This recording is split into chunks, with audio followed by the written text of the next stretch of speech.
ಓಂ ನಮೋ ಭಗವತೆ ಪರಾಯ ಕಾಲಾಯ. ನಮೋ ಭಗವತ್ಯೈ ಕಾಲರೂಪಿಣ್ಯೈ ದುರ್ಗಾಯೈ. ಕಾಲಜೀವಗುಣಾದೀನಾಂ ಅಭಿಮಾನಿನೇ ಚತುರ್ಮುಖಾಯ ನಮೋ ನಮಃ. ನಮಃ ಸರ್ವೇಭ್ಯೋ ದೇವೇಭ್ಯಃ ಕಾಲದೇಶಾಭಿಮಾನಿಭ್ಯಃ. ಅಥಾತಃ ಭಾಗವತಸ್ಯ ಪ್ರಥಮೇ ಸ್ಕಂಧೆ 12 ಅಧ್ಯಾಯೇ 47 ಶ್ಲೋಕಃ. 1ನೇ ಸ್ಕಂಧದ 12ನೇ ಅಧ್ಯಾಯದ 47ನೇ ಶ್ಲೋಕಃ ಅದ್ಯ ವ್ಯಾಖ್ಯಾಸ್ಯತೆ.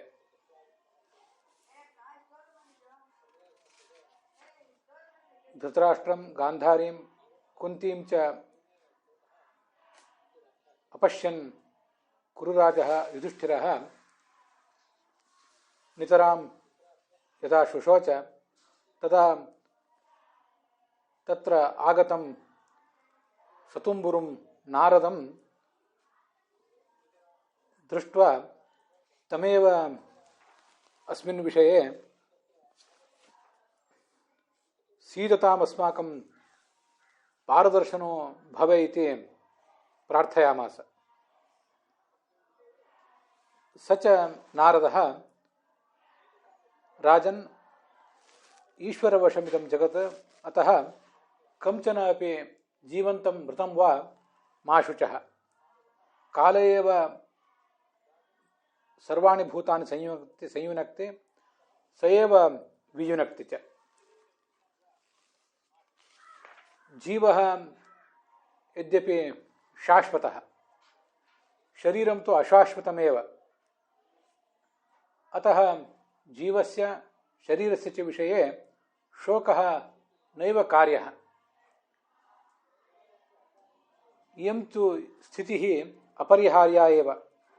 ಅಪರಿಹಾರ್ಯತ್ವಾತ್ ಜೀವಾಃ ತದ್ಗತಾಃ ದೇಹಾಃ ಅಪಿ ಅಶೋಚ್ಯಾಃ ಏವ.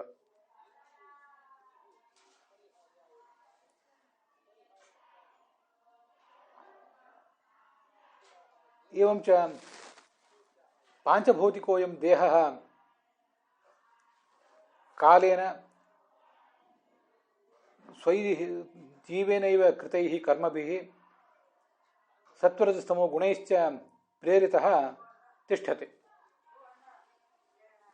अयं च देहः स्वयमेव अनित्यः असमर्थश्च. एवं च असमर्थोऽयं देहः देहविशिष्टः जीवः कथं अन्यान् जीवान् अन्यान् पुरुषान् स्त्रियश्च गोपायेत्. सर्पग्रस्तः भेकः यदा स्वयमेव सन्त्रस्तः तर्हि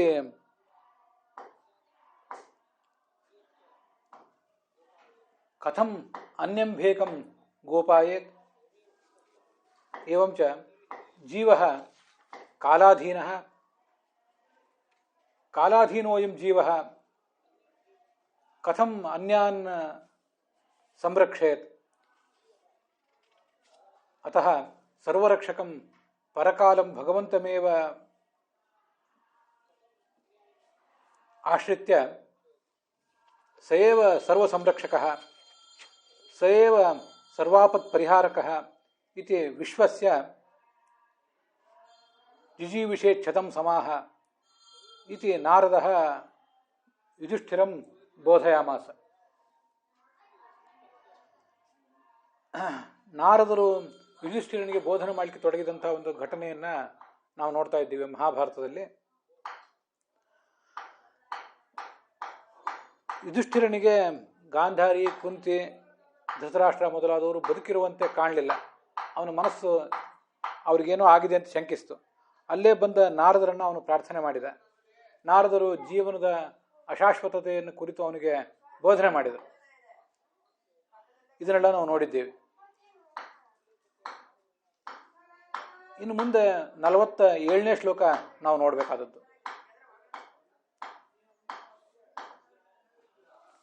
ಜೀವ ನಿತ್ಯ, ದೇಹ ಅನಿತ್ಯ. ಈ ದೇಹದ ಅನಿತ್ಯವಾದ ದೇಹದ ಬಂಧನದಲ್ಲಿ ಸಿಲುಕಿದಂತಹ ಈ ಜೀವ ಬೇರೆ ಯಾರನ್ನು ರಕ್ಷಿಸ್ತಾನೆ ಅಂತ ನೀವು ಹೇಳಿದ್ದೆಲ್ಲ ಸರಿ. ಆದರೆ ನಮ್ಮ ದೊಡ್ಡಪ್ಪ ದೊಡ್ಡಮ್ಮಂದಿರು, ನಮ್ಮ ತಾಯಿ, ಇವರೆಲ್ಲ ವಯಸ್ಸಾದವರು. ಅವರಿಗೆ ಅನ್ನಾದಿಗಳು, ಅನ್ನ ನೀರು ಮೊದಲಾದ ಆಹಾರಗಳು ಸಿಗುವುದು ಹೇಗೆ? ಅವ್ರು ನೋಡ್ಕೊಳ್ಳೋರು ಯಾರು? ಅವರಿಗೇನಾದರೂ ದುಸ್ಥಿತಿಯಲ್ಲಿ ಸಿಲುಕಿ ಬಿದ್ದಿದ್ರೆ ಅವ್ರು ನೋಡ್ಕೊಳ್ಳುವವರು ಯಾರು? ಒಂದು ವೇಳೆ ಮರಣಿಸಿಯೇ ಬಿಟ್ಟಿದ್ರೆ ಅವರು ಪರಲೋಕಕ್ಕೆ ಹೋಗಿರ್ತಾರೆ, ಅಲ್ಲಿ ಅವ್ರಿಗೆ ಏನು ಸಿಗಬೇಕೋ ಅದು ಸಿಗ್ತದೆ. ಒಂದು ವೇಳೆ ಅವರು ಜೀವಿಸಿದ್ರೆ, ಮತ್ತೇನಾದರೂ ಕಷ್ಟದಲ್ಲೇ ಅವರು ಸಿಕ್ಕಿದ್ರೆ, ಬದುಕಿದ್ದು ಕಷ್ಟದಲ್ಲಿ ಸಿಕ್ಕಿದ್ರೆ ಅವ್ರ ಗತಿ ಏನು ಅಂತ ಯುಧಿಷ್ಠಿರನಿಗೊಂದು ಸಂದೇಹ ಬಂದರೆ, ಅದಕ್ಕೆ ಅಹಸ್ತಾನಿ ಸಹಸ್ತಾನಾಂ ಅಪದೋ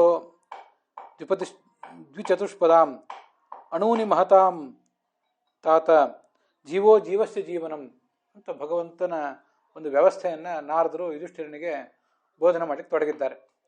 ಅದು ಕೂಡ ತುಂಬ ಸುಂದರವಾದಂಥ ಒಂದು ಮಾತು. ಈ ಜಗತ್ತಿನಲ್ಲಿ ಭಗವಂತ ಎಲ್ಲಿಗೂ ಕೂಡ ಅನ್ನವನ್ನು ಕೊಟ್ಟೇ ಇದ್ದಾನೆ. ಅನ್ನದ ವ್ಯವಸ್ಥೆಯನ್ನು ಮಾಡಿಯೇ ಇಟ್ಟಿದ್ದಾನೆ. ಅವನು ಹುಟ್ಟಿದ ದೇವರು ಹುಲ್ಲು ಮೇಯಿಸೋದಿಲ್ಲೇನೋ ಅಂತ ಕೇಳಿದಂತೆ ಇದು.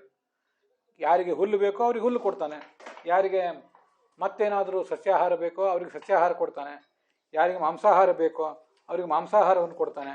ಅಂತೂ ಪ್ರತಿಯೊಬ್ಬರಿಗೂ ಕೂಡ ಅವ್ರದ್ದೇ ಆದಂಥ ಆಹಾರವನ್ನು ಅವನು ವ್ಯವಸ್ಥೆ ಮಾಡಿಯೇ ಇಟ್ಟಿದ್ದಾನೆ ಅಂತ ಆ ಮಾತಿನ ಅರ್ಥ.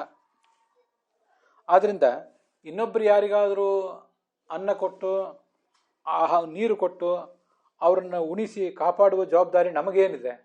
ಸ್ವಲ್ಪ ಇದನ್ನು ನಾವು ವಿಚಾರ ಮಾಡಬೇಕು. ಭಗವಂತ ಆ ಜವಾಬ್ದಾರಿಯನ್ನು ಹೊತ್ತಿದ್ದಾನೆ. ಭಗವಂತ ನಮ್ಮ ಮೂಲಕ ಏನಾದರೂ ಮಾಡಿಸಿದರೆ ಆ ಜವಾಬ್ದಾರಿಯನ್ನು ನಾವು ಕಿಂಚಿತ್ ನಿರ್ವಹಿಸ್ತೇವೆ ಅಷ್ಟೇ. ಇದು ದೇವತೆಗಳಿಗೂ ಸಮಾನ, ಋಷಿಗಳಿಗೂ ಸಮಾನ, ಪಿತೃಗಳಿಗೂ ಸಮಾನ, ಮನುಷ್ಯರಿಗೂ ಸಮಾನ, ಅಂತೂ ಸಮಸ್ತ ಜಗತ್ತಿಗೂ ಕೂಡ ಏನಾದರೂ ತರ್ಪಣ, ಏನಾದರೂ ಪೋಷಣೆ ಸಿಗುವುದಿದ್ದರೆ ಅದು ಭಗವಂತನಿಂದ ಸಿಗಬೇಕು, ನಮ್ಮಿಂದ ಏನೂ ಸಿಗುವುದಿಲ್ಲ ಅಂತನ್ನುವುದೇ ಅದರ ತಾತ್ಪರ್ಯ.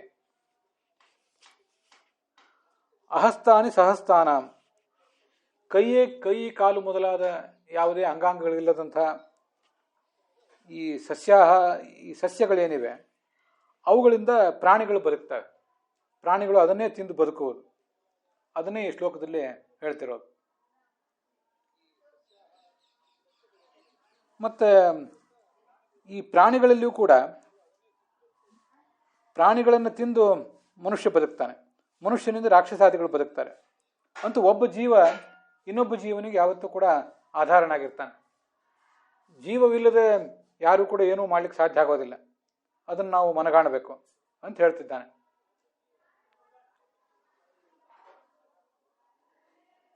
ಇಲ್ಲಿ ಅಹಸ್ತಾನಿ ಸಹಸ್ತಾನಾಂ ಅಂತ ಈಗ ಮಾತಿದೆಯಲ್ಲ, ಅಹಸ್ತಾನಿ ಶಶವರಾಹ ಪಕ್ಷಿ ಪ್ರಭೃತೀನಿ ಸತ್ವಾನಿ ಸಹಸ್ತಾನಾಂ ಮನುಷ್ಯಾಣಂ ಜೀವನಂ ದೇಹಧಾರಣ ಸಮರ್ಥಂ. ಅದಕ್ಕೆ ಒಬ್ಬೊಬ್ಬರು ಒಂದೊಂದು ಥರ ವ್ಯಾಖ್ಯಾನ ಮಾಡ್ತಾರೆ. ಸಸ್ಯಾಹಾರದಿಂದ ಪ್ರಾಣಿಗಳು ಬದುಕ್ತವೆ ಅಂತ ಪುರಾಣಿಕಾಚಾರ್ಯರು ಅನುವಾದ ಮಾಡಿದ್ದಾರೆ. ಪ್ರಾಣಿಗಳಿಂದ ಮನುಷ್ಯ ಬದುಕ್ತಾನೆ, ಆ ಪ್ರಾಣಿಗಳನ್ನು ತಿಂದು ಮನುಷ್ಯ ಬದುಕ್ತಾನೆ ಅಂತ ಅವರ ತಾತ್ಪರ್ಯ ಆಗಿದೆ. ಆ ಮನುಷ್ಯನನ್ನು ತಿಂದು ರಾಕ್ಷಸಾದಿಗಳು ಬದುಕ್ತಾರೆ. ಅಂತೂ ಪ್ರತಿಯೊಂದು ಜೀವವೂ ಕೂಡ ಇನ್ನೊಂದು ಜೀವವನ್ನು ತಿಂದು ಬದುಕ್ತಾನೆ ಇರ್ತದೆ. ಹೀಗೆ ಅದರ ಬದುಕಿಗೆ ಬೇಕಾದಂಥ ವ್ಯವಸ್ಥೆಯನ್ನು ಭಗವಂತ ಮಾಡಿಯೇ ಇದ್ದಾನೆ ಅಂತ ಅದರ ಅಭಿಪ್ರಾಯ ಆಗ್ತದೆ. ಇಲ್ಲಿ ಅಹಸ್ತ ಅಂದರೆ ಯಾವುದಕ್ಕೆ ಕೈ ಇಲ್ಲವೋ ಅವು ಅಂತ ಅರ್ಥ. ಕೈ ಇಲ್ಲದಿದ್ದು ಯಾವುದು? ಮೊಲ, ಹಂದಿ, ಪಕ್ಷಿಗಳು, ಇವೇ ಮೊದಲಾದ ಪ್ರಾಣಿಗಳು. ಸತ್ವ ಅಂದರೆ ಪ್ರಾಣಿಗಳು. ಅವು ಕೈ ಉಳ್ಳಂಥ ಮನುಷ್ಯರು ಮೊದಲಾದವರಿಗೆ ಜೀವನ ಆಗ್ತವೆ. ಕೈ ಇಲ್ಲದಿರುವ ಪ್ರಾಣಿಗಳನ್ನು ತಿಂದು ಕೈ ಇರುವ ಪ್ರಾಣಿಗಳು ಬದುಕ್ತವೆ. ದ್ವಿಪದಾಂ ಚ ಚತುಷ್ಪದಾಂ ಚ ಅನ್ನತೃಣಾದಯ ಅಪದ ದ್ವಿಚತುಷ್ಪದಾಂ ಅಂತ ಇನ್ನೊಂದು ಮಾತಿದೆ. ಅದನ್ನು ಪುರಾಣಿಕಾಚಾರ್ಯ ಅನುವಾದದಲ್ಲಿ ನಾವು ಕಾಣ್ತಾ ಇಲ್ಲ. ಯಾವುದಕ್ಕೆ ಕೈ ಇಲ್ಲವೋ ಆ ಕೈ ಇಲ್ಲದೆ ಇರುವ ಜೀವಗಳು ಕೈ ಇರುವ ಜೀವಗಳಿಗೆ ಆಹಾರ ಆಗ್ತವೆ. ಇನ್ನು ಅಪದಃ ದ್ವಿಚತುಷ್ಪದಾಂ, ಯಾವುದಕ್ಕೆ ಕಾಲಿಲ್ಲವೋ ಕಾಲಿಲ್ಲದ ಜೀವಗಳು ಎರಡು ಕೈ ಇರುವ ಎರಡು ಕಾಲುಗಳಿರುವ 4 ಕಾಲುಗಳಿರುವಂಥ ಜೀವಗಳಿಗೆ ಆಧಾರ ಆಗ್ತವೆ. ಈಗ ಅದು ಮುಂದಿನ ಅರ್ಥ. ಹಾಗಾದರೆ ಇಲ್ಲದಿರುವ ಜೀವಗಳು ಯಾವುದು? ಅಲ್ಲಿ ಸಸ್ಯಾಹಾರ ಅಂತ ನೇರವಾಗಿ ಹೇಳಲಿಲ್ಲ, ಆದರೆ ನಾವು ಹಾಗೆ ತಿಳ್ಕೊಳ್ಬೇಕಾಗ್ತದೆ ಅಷ್ಟೆ. ಅನ್ನ ತೃಣಾದಯ, ಹಣ್ಣು, ಗಡ್ಡೆ, ಗೆಣಸು, ಧಾನ್ಯಗಳು, ವೃಕ್ಷಗಳಿಂದ ಸಿಗುವಂಥ ಹಣ್ಣುಗಳು ಮೊದಲಾದದನ್ನೆಲ್ಲ ಇದನ್ನು ತಿಂದು 2 ಕಾಲಿರುವ ಮತ್ತು 4 ಕಾಲಿರುವ ಪ್ರಾಣಿಗಳು ಬದುಕ್ತವೆ ಅಂತ ಅದರ ತಾತ್ಪರ್ಯ. ಅಣೂನಿ ಮಹತಾಂ, ಯಾರು ತುಂಬ ಸಣ್ಣ ಸಣ್ಣ ಜೀವಗಳಿವೆ, ಅಣು ಅಂದರೆ ಸಣ್ಣದ್ದು, ಆ ಸಣ್ಣ ಜೀವಗಳು ದೊಡ್ಡ ಜೀವಗಳಿಗೆ ಆಧಾರ ಆಗ್ತವೆ. ಅಣೂನಿ ಮನುಷ್ಯಾದೀನಿ ಮಹತಾಂ ರಾಕ್ಷಸಾದೀನಾಂ ಜೀವನಂ ಅಂತ ಅದಕ್ಕೆ ಅರ್ಥ ಆಗ್ತದೆ. ಏವಂ ಜೀವಯೇವ ಜೀವಸ್ಯ ಜೀವನಂ ವಿಧಾತ್ರ ವಿಹಿತಂ. ಭಗವಂತ ಈ ಜೀವವನ್ನು ಹುಟ್ಟಿಸುವಾಗ ಅದಕ್ಕೊಂದು ಆಹಾರವನ್ನು ಕೂಡ ಕೊಟ್ಟೇ ಹುಟ್ಟಿಸಿದ್ದಾನೆ. ಅತಃ ತಾನ್ ಪ್ರತಿ ನ ಶೋಕ, ನೀನು ಅವುಗಳ ಬಗ್ಗೆ ಯಾವುದೇ ರೀತಿಯಾದ ಶೋಕ ಮಾಡಬೇಕಾಗಿಲ್ಲ, ನಿನಗಿದು ಗೊತ್ತಿರಲಿ ಅಂತಾರೆ. ಇದು ವಿಜಯಧ್ವಜರು ಮಾಡಿದ ಅರ್ಥ ಆಯಿತು. ಯಾದವಾರರು ಮಾಡಿದ ಅರ್ಥ ಏನಾಗ್ತದೆ ಅದನ್ನು ಈಗ ನಾವು ನೋಡಬೇಕು. ಆಯಿತು, ಅವರಿಗೆ ಬಡಪಾಯಿಗಳಾದಂಥ ನಮ್ಮ ದೊಡ್ಡಪ್ಪ ದೊಡ್ಡಮ್ಮಂದಿರಿಗೆ ತಾಯಿಗೆ ಏನು ಆಹಾರ ಅಂತ ಪ್ರಶ್ನೆ ಬಂದರೆ ಅದನ್ನೇ ಇಲ್ಲಿ ಹೇಳ್ತಿದ್ದಾರೆ. ಅವ್ರನ್ನ ರಕ್ಷಿಸುವವರು ಯಾರು ಅಂತ ಕೇಳಿದರೆ, ರಕ್ಷಿಸುವುದು ಅಂದ್ರೆ ಏನು, ಅವ್ರಿಗೆ ಮುಕ್ತಿ ಕೊಡುವವನು ಯಾರು ಅಂತ ಕೇಳ್ತಾ ಇದ್ದೀಯೋ, ಅಥವಾ ಈ ಜೀವನಕ್ಕೆ ಬೇಕಾದ ಆಹಾರವನ್ನು ಕೇಳ್ತಾ ಇದ್ದೀಯೋ, ಅದನ್ನು ಈ ಶ್ಲೋಕಗಳ ಮೂಲಕ ತಿಳಿಸ್ತಾ ಇದ್ದಾರೆ. ಈ ಅಹಸ್ತಾನಿ ಅಂದರೆ ಪಶ್ವಾದೀನಿ, ಅದೇ ಅರ್ಥ ಬರೀತಾರೆ. ಪಶು ಪ್ರಾಣಿ ಮೊದಲಾದವುಗಳಿಗೆ ಕೈ ಇಲ್ಲ, ಆ ಕೈ ಇಲ್ಲದೆ ಇರುವ ಪ್ರಾಣಿಗಳು ಕೈ ಇರುವ ಪ್ರಾಣಿಗಳಿಗೆ ಆಹಾರ ಆಗ್ತವೆ. ಅಪದಹ ಅಂದರೆ ತೃಣಾನ್ನಾದಯ, ಹುಲ್ಲು ಗಡ್ಡೆ ಗೆಣಸೆ ಮೊದಲಾದವುಗಳು, ಧಾನ್ಯ, ಅನ್ನ ಅಂದರೆ ಧಾನ್ಯ ಅಂತ ಅರ್ಥ. ಸಹಸ್ತಾಹ ಗಜಾದಯೋಪಿ ಭವಂತಿ. ಅಹಸ್ತಾನಿ ಸಹಸ್ತಾನಾಂ ಅಪದಹ ದ್ವಿಚತುಷ್ಪದಾಂ. ಅಣೂನಿ ಅಂದರೆ ಚಿಕ್ಕವರಿಗೆ ರಾಕ್ಷಸಾದಿಗಳು ಅಂತ ಅರ್ಥ ಇಷ್ಟೇ ಬರೆದಿದ್ದಾರೆ. ಇಲ್ಲಿ ಸ್ವಲ್ಪ ನಾವು ಅದನ್ನು ಏನೇನು ಎಲ್ಲೆಲ್ಲಿ ಯಾರ್ಯಾರು ತಿಂದು ಬದುಕ್ತಾರೋ ಅದೆಲ್ಲವನ್ನೂ ನಾವೇ ತಿಳ್ಕೊಳ್ಬೇಕಷ್ಟೆ. ಹೇಳಿರುವುದು ಶ್ಲೋಕದಲ್ಲಿ ಬಹಳ ಕಡಿಮೆ. ಸಸ್ಯಗಳನ್ನು ತಿಂದು ಕೆಲವು ಸಸ್ಯಾಹಾರಿ ಪ್ರಾಣಿಗಳು ಬದುಕ್ತವೆ, ಆ ಸಸ್ಯಾಹಾರಿ ಪ್ರಾಣಿಗಳನ್ನು ತಿಂದು ಮಾಂಸಾಹಾರಿ ಜೀವರು ಬದುಕ್ತಾರೆ. ಇದು ಮುಖ್ಯ ಅರ್ಥ. ಮಾಂಸಾಹಾರಿಗಳಲ್ಲಿ ಮನುಷ್ಯರು ಇದ್ದಾರೆ, ಪಕ್ಷಿಗಳು ಇವೆ, ಪ್ರಾಣಿಗಳೂ ಇವೆ. ಅಂತೂ ಹುಲ್ಲು ಹಣ್ಣು ಮೊದಲಾದವುಗಳನ್ನು ತಿಂದು ಕೆಲವು ಸಸ್ಯಾಹಾರಿ ಪ್ರಾಣಿಗಳು ಬದುಕ್ತವೆ. ಅವುಗಳನ್ನು ತಿಂದು ಬದುಕುವಂಥವು ಕೆಲವು ಮನುಷ್ಯಾಹಾರ ಮಾಂಸಾಹಾರವನ್ನು ಬಯಸುವಂತಹ ಉಳಿದು ಕೆಲವು ಜೀವರು ಅಂತ ಒಟ್ಟಾರೆ ಅದರ ಅರ್ಥ. ಇನ್ನು ಕ್ರಿಮಿಕೀಟ ಮೊದಲಾದವುಗಳಿವೆ, ಅವು ಒಂದೊಂದು ಏನೇನೋ ತಿಂತವೆ. ಅಂತೂ ಭಗವಂತ ಪ್ರತಿಯೊಂದಕ್ಕೂ ಆಹಾರದ ವ್ಯವಸ್ಥೆ ಮಾಡಿದ್ದಾನೆ. ಆ ಆಹಾರವನ್ನು ಅವ್ರವ್ರು ತಿಂತಾರೆ. ನೀನು ಏನು ಯಾರ ಜವಾಬ್ದಾರಿ ಹೊರುವವನಿದ್ದೆ? ನಿನ್ನ ಜವಾಬ್ದಾರಿಯೇ ನಿನ್ನದಲ್ಲದೆ ಆಗಿರುವಾಗ, ಭಗವಂತನ ಕೊಟ್ಟಿದ್ದೇನೆ ನೀನು ಸ್ವೀಕಾರ ಮಾಡ್ತಿರುವಾಗ, ನಿನಗೆ ಯಾರೇನು ಆಹಾರ ಕೊಡುವವರಿದ್ದಾರೆ? ನೀನು ಯಾರಿಗೆ ಆಹಾರ ಕೊಡುವವನಿದ್ದಿ ಅಂತ ಅದರ ಅಭಿಪ್ರಾಯ. ಇದು ವಿಜಯಧ್ವಜರು ಮತ್ತು ಯಾದವಾರರು ಹೇಳಿದ್ದನ್ನು ನಾನು ಹೇಳಿದೆ. ಇದರಲ್ಲಿ ಹೆಚ್ಚಿಂದೇನು ಬೇರೆ ಅರ್ಥಗಳನ್ನು ಉಳಿದವರು ಹೇಳಿಲ್ಲ, ಆದ್ದರಿಂದ ಅದನ್ನು ನಾನು ತೊಗೊಂಡೇ ಇಲ್ಲ. ಅದನ್ನು ಮುಂದಿನ ಶ್ಲೋಕಕ್ಕೆ ಏನು ಅರ್ಥ ಹೇಳ್ತಾರೆ ಅದನ್ನೇ ನೋಡೋಣ. ತಜಿದಂ ಭಾತಿ ಭಗವಾನ್ ರಾಜನ್ನೇಕ ಆತ್ಮನಾಂ ಸ್ವದೃಕ ಅಂತರಃ ಅನಂತರೋ ಭಾತಿ ಪಶ್ಯತ್ವಂ ಮಾಯಯೋರುತಾಂ. ಮಾಯಯೋರುತಾಂ ಅಂತ ಕೆಲವು ಕಡೆ ಇದೆ, ಮಾಯೆಯ ಉರುಧ ಅಂತ ಇನ್ನು ಕೆಲವು ಕಡೆ ಇದೆ.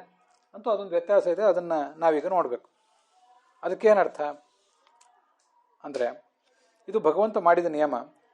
ಲೋಕದಲ್ಲಿ ಯಾರೋ ಒಬ್ಬರು ಇನ್ನೊಬ್ಬರನ್ನು ಕಾಪಾಡುವಂತೆ ಕಾಣಿಸ್ತಾರೆ, ಜಗತ್ತಿನೆಲ್ಲ ಕಾಣಿಸ್ತಿರ್ತದೆ.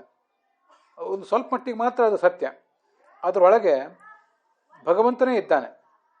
ಅವ್ರ ಒಳಗಿದ್ದು ಆಯಾ ರೂಪದಿಂದಿದ್ದು ಎಲ್ಲರನ್ನು ಕೂಡ ಕಾಪಾಡ್ತಾನೆ. ಇದು ಜ್ಞಾನಿಗಳಿಗೆ ಸ್ಪಷ್ಟವಾಗಿ ತಿಳಿಯುತ್ತದೆ, ಉಳಿದವರಿಗೆ ಇದು ತಿಳಿಯೋದಿಲ್ಲ. ಪಶ್ಯತ್ವಂ ಮಾಯೆಯ ವೃತಾಂ. ನೀನೇನು ಸಣ್ಣವನಲ್ಲ, ದೊಡ್ಡ ಜ್ಞಾನಿಯೇ ಆಗಿದ್ದೆ. ಅದನ್ನು ಸ್ವಲ್ಪ ಆಲೋಚನೆ ಮಾಡು, ನೋಡು, ತಿಳಿಯುತ್ತದೆ ಅಂತ ಅದರ ತಾತ್ಪರ್ಯ. ಅಥೋ ಅಯಂ ವಾ ಆತ್ಮ ಸರ್ವೇಷಾಂ ಭೂತಾನಾಂ ಲೋಕಃ ಅಂತ ಬೃಹದಾರಣ್ಯಕ ಉಪನಿಷತ್ತು ಭಗವಂತನ ಬಗ್ಗೆ ಹೇಳ್ತದೆ. ಅಥೋ ಅಯಂ ವಾ ಆತ್ಮ, ಸರ್ವಾಂತರ್ಯಾಮಿ ಆದಿ ಭಗವಂತ ಇದ್ದಾನಲ್ಲ, ಎಂ ಭೂತಾನಾಂ ಲೋಕಃ, ಎಲ್ಲ ಜೀವರಿಗೂ ಕೂಡ ಅವನೇ ಆಧಾರನಾಗಿದ್ದಾನೆ ಅಂತ. ಆ ಉಪನಿಷತ್ತಿನಲ್ಲಿ ಕೆಲವು ಮಾತುಗಳು ಕೇಳಿ ಬರ್ತವೆ. ಅದಾದ ಮೇಲೆ ಉಪನಿಷತ್ ಭಾಷ್ಯದಲ್ಲಿ ಬರುವಂಥ ವಿವರಣೆ ನಮಗೆ ಮಹತ್ವದ್ದಾಗಿದೆ, ಅದನ್ನು ನೋಡಬೇಕು. ಗೃಹಸ್ಥಾಂತರ್ಗತೋ ಎಷ್ಟು ಯಜ್ಞೇ ದೇವಾಶ್ರಯೋ ಭವೇತ್ ಅಂತ.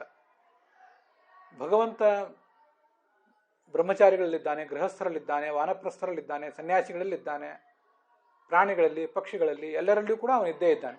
ದೇವತೆಗಳಲ್ಲಿ, ಋಷಿಗಳಲ್ಲಿ, ಪಿತೃಗಳಲ್ಲಿ, ಚಕ್ರವರ್ತಿಗಳಲ್ಲಿ, ಮನುಷ್ಯರಲ್ಲಿ ಎಲ್ಲ ಕಡೆ ಇದ್ದಾನೆ.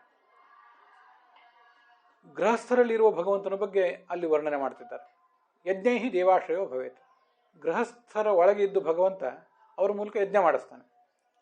ಯಾವ ಯಜ್ಞ? ಉಪಾಸನ, ವೈಶ್ವದೇವ ಮೊದಲಾದ ಯಜ್ಞಗಳನ್ನು ಮಾಡಿಸ್ತಾನೆ. ನಮ್ಮ ಜೀವನ ಎಂಬ ಯಜ್ಞವೂ ಕೂಡ ನಾವೇನು ಮಾಡ್ತಾ ಇದ್ದೀವಿ ಗೃಹಸ್ಥರು, ಅದು ಭಗವಂತ ಮಾಡಿಸಿದ ಯಜ್ಞವೇ. ಈ ಯಜ್ಞದಲ್ಲಿ ನಾವು ದೇವತೆಗಳಿಗೆ, ಇಂದ್ರ, ಅಗ್ನಿ ಮೊದಲಾದ ದೇವತೆಗಳಿಗೆ ಆಹುತಿ ಹಾಕ್ತೇವೆ. ಈ ಆಹುತಿ ಹಾಕುವ ಮೂಲಕ ದೇವತೆಗಳ ಪೋಷಣೆಗೆ ಕಾರಣನಾಗ್ತಾನೆ ಭಗವಂತ. ವಸ್ತುತಃ ನಮಗಿಂತ ಉತ್ತಮರಾದ ದೇವತೆಗಳು ನಾವು ಕೊಡುವ ಪೋಷಣೆಯನ್ನು ಅವಲಂಬಿಸಿಕೊಂಡೇನು ಬದುಕಿಲ್ಲ. ಅವರಿಗಿಂತ ಉತ್ತಮನಾದ ಭಗವಂತನ ಪೋಷಣೆಯೇ ಬಹಳ ಮುಖ್ಯ. ಸುರಾಣಾಂಚ ನರಾಣಾಂಚ ಗತಿರೇಕೋ ಜನಾರ್ದನ ಅಂತ ಅಲ್ಲಿ ಬೃಹದಾರಣ್ಯಕ ಉಪನಿಷತ್ತಿನ ಭಾಷ್ಯ. ಮತ್ತೆ ಗೃಹಸ್ಥರಲ್ಲಿದ್ದು ಹೀಗೆ ಯಜ್ಞ ಮಾಡಿಸುವ ಮೂಲಕ ದೇವತೆಗಳಿಗೆ ಅವನು ಪೋಷಣೆ ಒದಗಿಸ್ತಾನೆ. ಸ್ವಾಧ್ಯಾಯ ಋಷಿ ಸಂಸ್ಥಿತ್ಯ ಋಷೀಣಾಂ ಆಶ್ರಯಶ್ಚ ಸಹ. ನಮ್ಮಲ್ಲೇ ಗೃಹಸ್ಥರೊಳಗೆ ನಿಂತು ಅವನು ಬ್ರಹ್ಮಯಜ್ಞ ಮಾಡಿಸ್ತಾನಲ್ಲ, ಆ ಬ್ರಹ್ಮಯಜ್ಞದ ಕೊನೆಗೆ ದೇವತರ್ಪಣ, ಋಷಿ ತರ್ಪಣ, ಪಿತೃತರ್ಪಣ ಅಂತೆಲ್ಲ ಮಾಡಿಸ್ತಾನಲ್ಲ. ಅಲ್ಲಿ ಋಷಿಗಳ ನೆನಪು ನಾವು ಮಾಡ್ಕೋತೀವಿ, ಪಿತೃಗಳ ನೆನಪೆಲ್ಲ ಮಾಡ್ಕೋತೀವಲ್ಲ. ಋಷಿಗಳ ನೆನಪಂತೂ ಮಾಡ್ಕೋತೀವಿ. ಋಷಿ ದೇವತರ್ಪಣ, ಋಷಿ ತರ್ಪಣ, ಪಿತೃತರ್ಪಣ ಅಂತ ಮೂರೂ ಇದೆ. ಅಲ್ಲಿ ಋಷಿಗಳ ಬಗ್ಗೆ ಆ ಬೃಹದಾರಣ್ಯಕ ಉಪನಿಷತ್ತನ್ನು ಹೇಳ್ತಿದ್ದಾರೆ. ಯಾಕಂದರೆ ದೇವತೆಗಳಿಗೆ ಯಜ್ಞದ ಮೂಲಕ ಆಹಾರ ಸಲ್ಲುತ್ತದೆ, ಪಿತೃಗಳಿಗೆ ಶ್ರಾದ್ದದ ಮೂಲಕ ಆಹಾರ ಸಲ್ಲುತ್ತದೆ. ಅದು ಮುಂದೆ ಬರೋದಿದೆ. ಪಿತೃಣಾಂ ಶ್ರಾದ್ದತಃ ಅಂತ ಮುಂದೆ ಬರೋದಿದೆ. ಅಂತೂ ದೇವತೆಗಳು, ಋಷಿಗಳು, ಪಿತೃಗಳು ಅಂತೆಲ್ಲ ಏನಿದ್ದಾರೆ, ದೇವತೆಗಳಿಗೆ ಯಜ್ಞದ ಮೂಲಕ ಆಹಾರ, ಮತ್ತು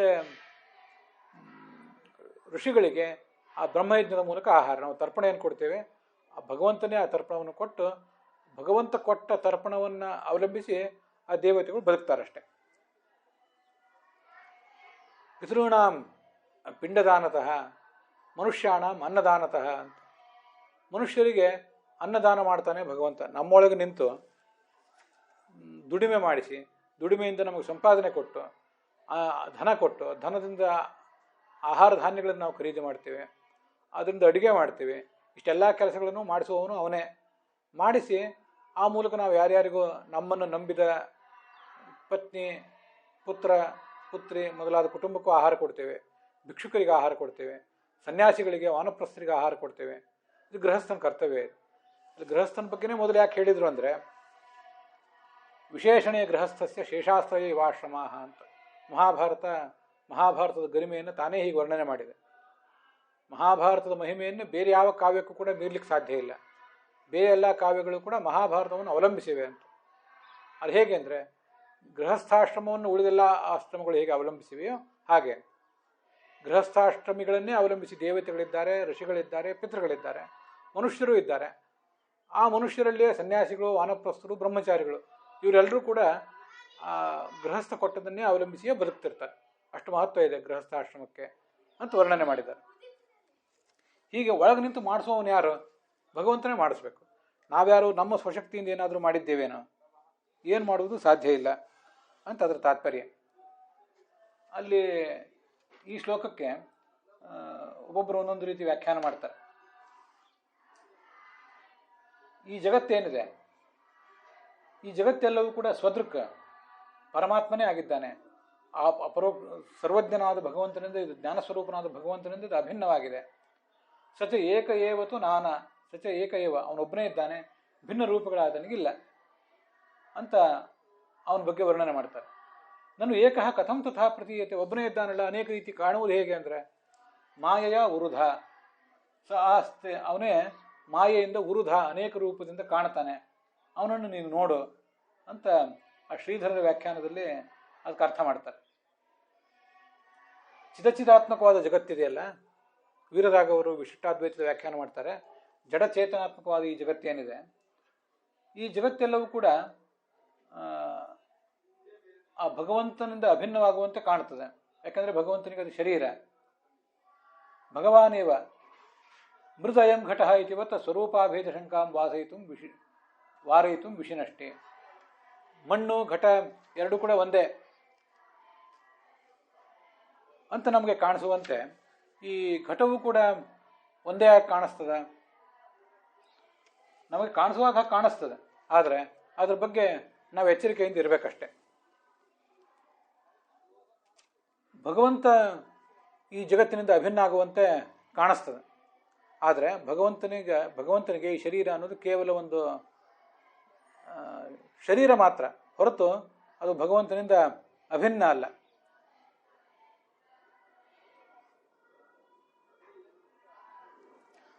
ಆದ್ದರಿಂದ ಭಗವಂತನಿಗೆ ಅದು ಅಭಿನ್ನ ಅಂತ ಯಾಕೆ ಹೇಳ್ತಾರೆ, ಶರೀರ ಆದ ಕಾರಣದಿಂದ ಅಭಿನ್ನ ಅಂತ ಹೇಳ್ತಾರಷ್ಟೇ ಅನ್ನೋದನ್ನು ನಾವು ತಿಳ್ಕೊಳ್ಬೇಕು. ಇದನ್ನು ವೀರರಾಘವರ ವ್ಯಾಖ್ಯಾನದಲ್ಲಿ ನಾವು ಕಾಣ್ತೇವೆ. ಅಂತೂ ಇರಲಿ, ಇದಕ್ಕೆ ವಿಜಯಧ್ವಜರು ಏನು ಅರ್ಥ ಮಾಡ್ತಾರೆ, ಸರ್ವಸ್ಯ ಕಿಂತು ಅಖಿಲಸ್ಯ ಹರಿಯಧೀನತ್ವಾತ್, ಸಮಸ್ತ ಪ್ರಪಂಚವೂ ಕೂಡ ಭಗವಂತನ ಅಧೀನವೇ ಆಗಿರುವುದರಿಂದ ತದ್ಭಜನವೇ ಅವಶ್ಯಂ ಕರ್ತವ್ಯಂ, ಅವನ ಭಜನೆಯನ್ನೇ ಅವಶ್ಯವಾಗಿ ನಾವು ಮಾಡಬೇಕು ಅಂತ ಅದರ ತಾತ್ಪರ್ಯ. ಇದಂ ಹರೇಹೇ ಇತರತ್ ಸರ್ವಂ ಅನಿತ್ಯಂ ಅಸ್ವತಂತ್ರಂ ಚ, ಭಗವಂತನಿಗಿಂತ ಭಿನ್ನವಾದ ಇದೆಲ್ಲವೂ ಕೂಡ ಅನಿತ್ಯವಾಗಿದೆ, ಅಸ್ವತಂತ್ರವಾಗಿದೆ. ಆದ್ದರಿಂದ ಆತ್ಮನಾಂ ಜೀವಾನಾಂ ಆತ್ಮ ಆದಾನಾಧಿಕರ್ತ, ಈ ಎಲ್ಲ ಜೀವರೇನಿದ್ದಾರಲ್ಲ ಇವರೊಳಗೆ ಅಂತರ್ಯಾಮಿಯಾಗಿ ಅವರನ್ನು ಸ್ವೀಕಾರ ಮಾಡಿಕೊಂಡು ಇರುವ ಅದ್ವಿತೀಯನಾದ ಆತ್ಮ ಇದ್ದಾನಲ್ಲ, ಏಕಃ ಅಂದರೆ ಅದ್ವಿತೀಯ, ಇವನಂಥವ್ರು ಮತ್ತೊಬ್ಬರಿಲ್ಲ. ಸ್ವದೃಕ್ ಸ್ವಯಂ ಪ್ರಕಾಶನಾದವನಿವನು. ಈ ಜ್ಞಾನಿಗಳಿಗೆ ಅವನು ಭಗವಂತ ಒಳಗಿರುವುದು ಕಾಣಿಸ್ತದೆ. ಅಂತಸ್ಥಿತ್ವ ರಮಯತಿ ಅಂತರಹ ಸಮುದಾಹೃತಃ ಅಂತ ಅಲ್ಲಿ ವರ್ಣನೆ ಮಾಡ್ತಾರೆ. ಒಳಗಿರುವ ಭಗವಂತ ಅಲ್ಲಿ ಕಾಣಿಸ್ತಾನೆ ಅವರಿಗೆ. ಹೀಗೆ ಮಾಯೆಯ ಸ್ವೇಚ್ಛೆಯ ಕೃತಾಂ ಉರುತಾಂ, ತನ್ನ ಇಚ್ಛೆಗನುಸಾರವಾಗಿ ಅವನು ಭಿನ್ನ ಭಿನ್ನ ರೂಪಗಳನ್ನು ತಾಳ್ತಾ ಇದ್ದಾನಲ್ಲ, ಅದನ್ನು ನೀನು ಒಂದು ಸ್ವಲ್ಪ ತಿಳಿದು ನೋಡು, ನಿನ್ನ ಮನಸ್ಸಿಗೂ ಸಮಾಧಾನ ಆಗ್ತದೆ. ಅನೇಕ ಅಂತರ್ಯಾಮಿ ಅವತಾರಗಳನ್ನು, ಆವೇಶ ಅವತಾರಗಳನ್ನೆಲ್ಲ ತಾಳ್ತಾನಲ್ಲ, ಅದನ್ನು ಸ್ವಲ್ಪ ನೀನು ಗಮನಿಸು. ವಿಭೂತಿಂ ಪಶ್ಯ, ಅದರಿಂದ ನೀನೇ ಅವನನ್ನು ಧ್ಯಾನಿಸ್ಲಿಕ್ಕೆ ಸಾಧ್ಯ ಆಗ್ತದೆ. ಸ್ವದೃಕ್ ಭಗವಾನ್ ಆತ್ಮ ಸಏಕಯವ ಇದಂ ಜಗದ್ಭಾತಿ. ಭೋಕ್ತೃರೂಪೇಣ ಅಂತರಹ, ಭೋಕ್ತಾರ ಸುಖ ದುಃಖಾದಿಗಳನ್ನು ಭೋಗಿಸುವ, ಈ ಜಗತ್ತಿನ ರೂಪ ರಸ ಗಂಧ ಸ್ಪರ್ಶ ಮೊದಲಾದವುಗಳನ್ನು ಭೋಗಿಸುವ ವ್ಯಕ್ತಿಗಳಲ್ಲಿ ಅವನಿದ್ದಾನೆ. ಆದ್ದರಿಂದ ಭೋಕ್ತ ಅಂತ ಕರೆಸ್ಕೊಂಡಿದ್ದಾನೆ, ಅವನೇ ಒಳಗಿದ್ದಾನೆ. ಭೋಗ್ಯವಾದ ವಸ್ತು ಹೊರಗಡೆ ಇದೆಯಲ್ಲ, ಅದು ಯಾವುದೇ ಇರಲಿ, ಅದ್ರ ಒಳಗಡೆ ಅವನೇ ಇದ್ದಾನೆ. ಅದರಿಂದ ಭೋಕ್ತೃವಿನ ರೂಪದಿಂದಲೂ ಭೋಗ್ಯ ರೂಪದಿಂದಲೂ ಅವನೇ ಇದ್ದಾನೆ. ಅವನು ಹೇಗಿದ್ದಾನೆ ಅಂದರೆ ಈ ಮಾಯೆಯ ಕಾರಣದಿಂದ ಇದ್ದಾನೆ. ಅವನ ಆ ಸಂಗತಿಯನ್ನು ನೀನು ಗಮನಿಸಬೇಕು ಅಂತ ಹೇಳ್ತಿದ್ದಾರೆ. ಯಾದವಾರ್ಯರ ವ್ಯಾಖ್ಯಾನವನ್ನು ಈಗ ನಾವು ನೋಡಬೇಕಾಗಿದೆ. ಈ ಶ್ಲೋಕಕ್ಕೆ 48 ಶ್ಲೋಕಕ್ಕೆ ಅವರೇನು ಹೇಳ್ತಾರೆ ಅಂತ. ನನ್ವೇವಂ ಜೀವಾನಾಮೇವ ಅನ್ಯೋನ್ಯ ರಕ್ಷಕತ್ವ ಅನುಭವ ಸಿದ್ಧಂ, ಯಾದವಾರ್ಯರು ಹೀಗೊಂದು ಹಿನ್ನೆಲೆ ಹೇಳುವ ಪ್ರಯತ್ನ ಮಾಡ್ತಾರೆ. ಈ ಜೀವರು ಒಬ್ಬರು ಇನ್ನೊಬ್ಬರನ್ನ ರಕ್ಷಿಸಿಕೊಳ್ಳುವುದು ಅನುಭವ ಸಿದ್ಧ ಆಗಿದೆಯಲ್ಲ, ಅದನ್ನು ಇಲ್ಲ ಅಂತ ಹೇಗೆ ಹೇಳ್ತೀವಿ? ಎಲ್ಲರೂ ಭಗವಂತನೇ ರಕ್ಷಿಸ್ತಾನೆ ಅಂದರೆ ಅದನ್ನು ನಂಬುವುದು ಹೇಗೆ? ಇಡೀ ಜಗತ್ತಿನಲ್ಲಿ ಯಾರ್ಯಾರೋ ಒಬ್ಬರನ್ನ ತಂದೆ ತಾಯಿ ಮಕ್ಕಳನ್ನು ರಕ್ಷಿಸ್ತಾರೆ ಅವರಿಗೆ ಯೌವನ ಇದ್ದಾಗ. ತಂದೆ ತಾಯಿಗಳಿಗೆ ವಾರ್ಧಕ್ಯ ಬಂದಾಗ ಮಕ್ಕಳು ದೊಡ್ಡವರಾದ್ಮೇಲೆ ಅವ್ರು ರಕ್ಷಿಸ್ತಾರೆ.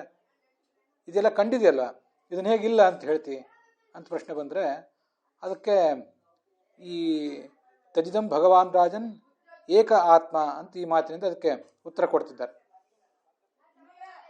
ಈ ಕೈ ಇಲ್ಲದ ಪ್ರಾಣಿಗಳು, ಕೈ ಇರುವ ಪ್ರಾಣಿಗಳು, ಪಾದವಿರುವ ಪ್ರಾಣಿಗಳು, ಪಾದವಿಲ್ಲದ ಪ್ರಾಣಿಗಳು, ಇವೆಲ್ಲ ಏನಿವೆ, ಇವುಗಳಲ್ಲಿ ಎಲ್ಲದರಲ್ಲಿಯೂ ಕೂಡ ಭಗವಂತನೇ ಇದ್ದಾನೆ. ತತ್ ಇದಂ ಅಂತಿದೆಯಲ್ಲ, ತತ್ ಅಂತಂದರೆ ತಸ್ಮಿನ್ ಅಂತ ಅರ್ಥ ಹೇಳ್ತಾರೆ. ಅದಕ್ಕೆ ಪ್ರಥಮ ವಿಭಕ್ತಿಗೆ ತಸ್ಮಿನ್, ಅದರಲ್ಲಿ ಅಂತ ಅರ್ಥವನ್ನು ಯಾದವಾರ್ಯರು ವರ್ಣನೆ ಮಾಡಿದ್ದಾರೆ. ಅವನೊಬ್ಬನೇ ಭಗವಂತ ಇದ್ದಾನೆ, ಅವನೇ ಸರ್ವ ವಿಷಯಕ ಜ್ಞಾನವುಳ್ಳವನು, ಸರ್ವಜ್ಞ ಆಗಿದ್ದಾನೆ.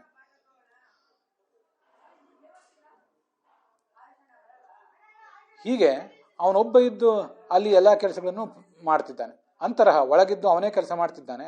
ಆದರೆ ಅನಂತರಹ, ಅವನಲ್ಲಿ ಸ್ವಯಂ ಭೇದ ಅಂತ ಅನ್ನೋದು ಯಾವುದೂ ಇಲ್ಲ, ಸಕಲ ಭೇದರಹಿತ ಅವನು.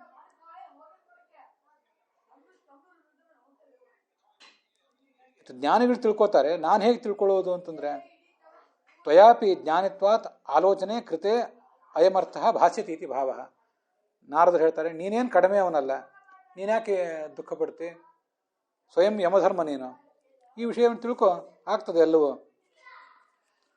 ಸೋಯಮಧ್ಯ ಮಹಾರಾಜ ಭಗವಾನ್ ಭೂತ ಭಾವನಃ ಅಂತ ಮುಂದಿನ 49ನೇ ಶ್ಲೋಕ.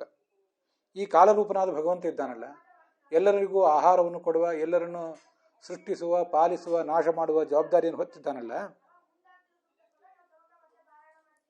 ಅವನು ಈಗ ಕೃಷ್ಣನಾಗಿ ಅವತಾರ ಮಾಡಿದ್ದಾನೆ. ಭಗವಾನ್ ಭೂತ ಭಾವನಃ.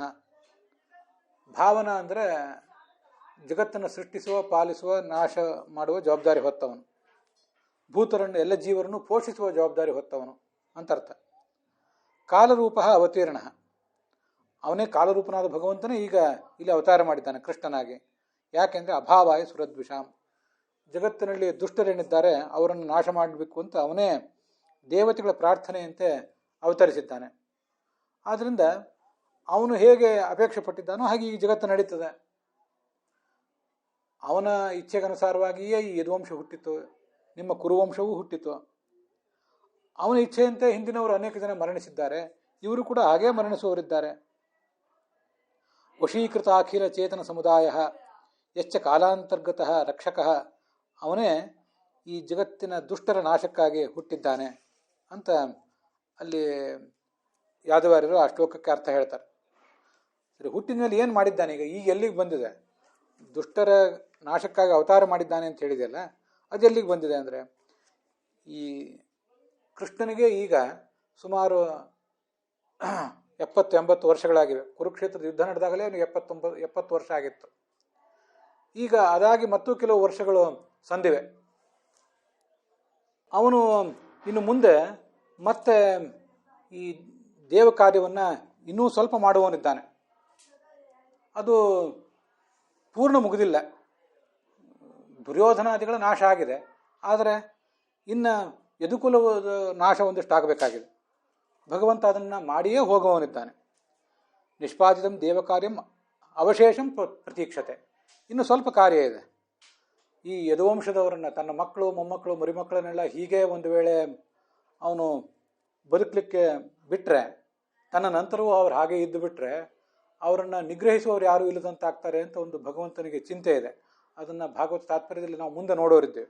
ಅದಕ್ಕಾಗಿ ತಾನು ಕೌರವಾದಿಗಳನ್ನು ನಾಶಪಡಿಸಿದ್ದ ಮಾತ್ರ ಅಲ್ಲ, ಸಮಸ್ತ ಪ್ರಪಂಚವನ್ನು ಕೂಡ ನಾಶಪಡಿಸಿಯೇ ಈ ಜಗತ್ತಿನಿಂದ ಹೋಗುವವನಿದ್ದಾನೆ. ಅವನು ಹೋದಾಗ ನೀವು ಕೂಡ ಹೋಗಬೇಕು. ಅಲ್ಲಿಯವರೆಗೆ ನೀವೀಗ ಕಾಯಬೇಕು. ತಾವದ್ ಯೂಯಂ ಅವೇಕ್ಷಧ್ವಂ ಭವೇದ್ಯಾವದ್ ಇಹೇಶ್ವರ. ಧೃತರಾಷ್ಟ್ರ ಸಹಭ್ರಾತ್ರ ಗಾಂಧಾರ್ಯ ಚ ಸ್ವಭಾರ್ಯ. ಸರಿ, ಹಾಗಾದರೆ ಧೃತರಾಷ್ಟ್ರ, ಗಾಂಧಾರಿ, ಕುಂತಿ ಇವರೆಲ್ಲ ಹೋದ್ರೆ ಎಲ್ಲಿಗೆ? ಅದನ್ನೊಂದು ಬಾರಿ ನಾವು ತಿಳ್ಕೊಳ್ಬೇಕೀಗ. ಅದಕ್ಕೆ ಹೇಳ್ತಿದ್ದಾರೆ, ಈ ಧೃತರಾಷ್ಟ್ರ, ಗಾಂಧಾರಿ, ಕುಂತಿ, ವಿದುರ ಇವರೆಲ್ಲರ ಜೊತೆ ಕಾಡಿಗೆ ಹೊರಟ. ಕಾಡಿನಲ್ಲಿ ಹೋಗಿ ಹಿಮಾಲಯದ ದಕ್ಷಿಣ ಭಾಗದಲ್ಲಿರುವ ಸಪ್ತಸ್ರೋತ ಅನ್ನುವ ಪ್ರದೇಶದಲ್ಲಿ ಋಷಿಗಳ ಆಶ್ರಮದಲ್ಲಿ ವಾಸ ಮಾಡಿದ್ದಾನೆ. ಈಗ ಮಾಡಿಕೊಂಡಿದ್ದಾನೆ ಅಂತ ಅರ್ಥ ಅಲ್ಲ, ಮಾಡಿದ್ದಾನೆ ಅಂತ ಅದಕ್ಕೆ ಅರ್ಥ ತಿಳ್ಕೋಬೇಕು ನಾವು. ಅದನ್ನೇ ನಾರದರು ಹೇಳುವ ಅಭಿಪ್ರಾಯ ಹೊಂದಿದ್ದಾರೆ. ವಸ್ತುತಃ ಈ ಭ್ರಾತ್ರ ತಮ್ಮನಾದ ವಿದುರನ ಜೊತೆಗೆ ಅವನು ಹೊರಟದ್ದು ಈಗ ಅಲ್ಲ. ಈ ಹೊತ್ತಿಗೆ ಈಗಾಗಲೇ ಆ ವಿದುರನ ಮರಣ ಆಗಿ ಹೋಗಿದೆ. ಹಿಂದೆ ಹೋಗುವಾಗ ಆ ಥರ ಮಾಡಿದ್ದ ಅಂತ ಅದರ ತಾತ್ಪರ್ಯ. ಕೆಲವು ವರ್ಷಗಳ ಹಿಂದೆ ಹೋದ್ನಲ್ಲ, ಆಗ ಆ ವಿದುರ, ಸಂಜಯ, ಧೃತರಾಷ್ಟ್ರ, ಗಾಂಧಾರಿ, ಕುಂತಿ ಇವರೆಲ್ಲರೂ ಹೊರಟರು. ಕಾಡಿಗೆ ಹೋದ. ಮೊದಲು ನಾವು ಈಗಾಗಲೇ ಮಹಾಭಾರತದಲ್ಲಿ ಬಂದಿರುವಂತೆ ನೋಡಿದ್ದೀವಿ, ಈ ಕುರುಕ್ಷೇತ್ರದಲ್ಲಿ ಕೆಲವು ಕಾಲ ವಾಸ ಮಾಡಿದ್ದ. ಅಲ್ಲಿ ಶತಯೂಪನ ಆಶ್ರಮದ ಸಮೀಪ. ಮುಂದೆ ಅಲ್ಲಿಂದ ಗಂಗಾದ್ವಾರಕ್ಕೆ ಅಂದರೆ ಹರಿದ್ವಾರಕ್ಕೆ ಹೋದ. ಅಲ್ಲಿ ಮುಂದೆ ಕೆಲವು ಕಾಲ ವಾಸ ಮಾಡಿಕೊಂಡಿದ್ದ. ಅದಾದ ಮೇಲೆ ಒಂದು ದಿವಸ ಅವನ ಹೃದಯದಲ್ಲಿರುವಂತಹ ಉಪಾಸನಾಗ್ನಿ ಅದನ್ನು ಆತ ಹೊರಗಿಟ್ಟಾಗ ಅದಕ್ಕೆ ಕಾಡ್ಗಿಚ್ಚು ಸೇರಿಕೊಂಡು ಅದು ಕಾಡನ್ನೆಲ್ಲ ಸುಟ್ಟಿತು. ಆಗ ಗಾಂಧಾರಿ, ಕುಂತಿ, ಧೃತರಾಷ್ಟ್ರ ಇವರು ಕೂಡ ಎಲ್ಲರೂ ಪ್ರಾಣ ಪರಿತ್ಯಾಗ ಮಾಡಿದರು. ಇಷ್ಟು ಅಲ್ಲಿ ಕಂಡು ಬರ್ತದೆ. ಇಲ್ಲಿ ಸಪ್ತಸ್ರೋತ ಅನ್ನುವ ಪ್ರದೇಶ ಇದೆಯಲ್ಲ, ಅದರ ಬಗ್ಗೆ ಒಂದಿಷ್ಟು ಹೀಗೆ ಇಲ್ಲಿ ಹೇಳ್ತಿದ್ದಾರೆ. ಸ್ರೋತೋಭಿ ಸಪ್ತಭಿರ್ಯತ್ರ ಸ್ವರ್ಧ್ವನಿ ಸಪ್ತಧಾಭ್ಯಗಾತ್ ಸಪ್ತಾನ ಪೀತಯೇ ನಾಮ್ನ ಸಪ್ತಸ್ರೋತಃ ಪ್ರತೀಕ್ಷತೆ ಸ್ನಾತ್ವಾ ತ್ರಿಶವಣಂ ತಸ್ಮಿನ್ ಹುತ್ವಾ ಚಾಗ್ನೀನ್ ಯಥಾವಿಧಿ ಅಭಕ್ಷ ಉಪಶಾಂತಾತ್ಮ ಸಹಾಸ್ತೆ ವಿಗತೇಕ್ಷಣ. ಸರಿ, ಸಪ್ತಸ್ರೋತ ಅಂತ ಆ ಕ್ಷೇತ್ರಕ್ಕೆ ಹೆಸರು ಯಾಕೆ ಅಂದರೆ, ಸಪ್ತರ್ಷಿಗಳು ತಪಸ್ಸು ಮಾಡ್ತಾ ಇರುವಾಗ ಅವರ ಸಂತೋಷಕ್ಕಾಗಿ ಗಂಗೆ 7 ಕವಲಾಗಿ ಹರಿದು ಬಂದಿತ್ತು. ಅಲ್ಲಿ ತ್ರಿಕಾಲ ಸ್ನಾನ ಮಾಡಿ ಅವನು ಹೋಮ ಮಾಡಿ ಭಗವಂತನನ್ನು ಆರಾಧಿಸಿ ಕೇವಲ ನೀರನ್ನು ಮಾತ್ರ ಕುಡಿದು ಹೊರಗಿನ ಕಣ್ಣನ್ನಂತೂ ಮೊದಲೇ ಕಳ್ಕೊಂಡಿದ್ದ. ಈಗ ಆ ಹೊರಗಿನ ಕಣ್ಣು ಹೋದರೂ ಕೂಡ ಭಗವಂತನಲ್ಲಿ ನಿರಂತರವಾಗಿ ಧ್ಯಾನ ಮಾಡುವ ಮೂಲಕ ಅವನಿಗೆ ಒಳಗಿನ ವ್ಯಕ್ತಿತ್ವ ಜಾಗೃತ ಆಗಿತ್ತು. ಹಾಗೆ ಅವನು ತಪಸ್ಸು ಮಾಡ್ತಿದ್ದಾನೆ. ಹೇಗೆ ಜಿತಾಸನ ಜಿತಶ್ವಾಸ, ಅವನಿಗೆ ಈಗ ಮೇಲೆ ಮೇಲೆ ನಮ್ಮಂತೆ ಆಸನ ಬದಲಾಯಿಸಬೇಕು ಅಂತ ಒತ್ತಡ ಏನೂ ಇಲ್ಲ.